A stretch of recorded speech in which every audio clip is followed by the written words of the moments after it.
ایک ہے صحابی کا شخصی فیصلہ، ایک صحابی کا شخصی اجتہاد، اور ایک ہے ایسا مسئلہ جس پر سارے صحابہ کا اتفاق ہو جائے۔ دونوں میں فرق کیا ہے؟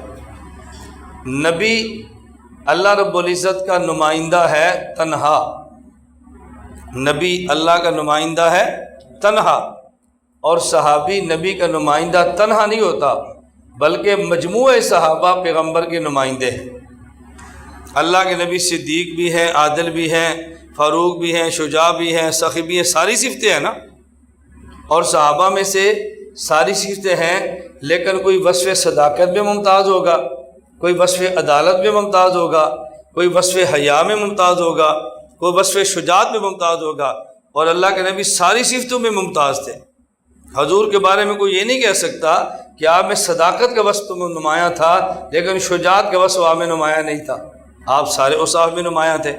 تو اس کا معنی یہ ہے کہ اللہ کے نبی تنہا نمائندے خدا ہیں، اور ایک صحابی نمائندگی کرے گا ایک چیز میں، دوسرا دوسری میں، اور تیسرا تیسری میں، اور مجموعہ صحابہ نمائندگی کریں گے مجموعہ نبوت کی۔ اس لیے میں ایک بات کہا کرتا ہوں کہ نبی تنہا معصوم ہوتا ہے،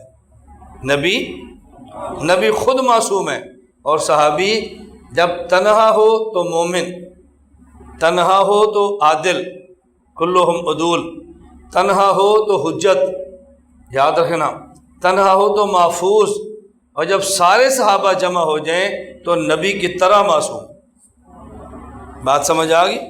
صحابی تنہا ہو تو مومن، حجت، عادل، محفوظ، اور جب سارے جمع ہو جائیں پھر نبوت کی طرح معصوم ہیں۔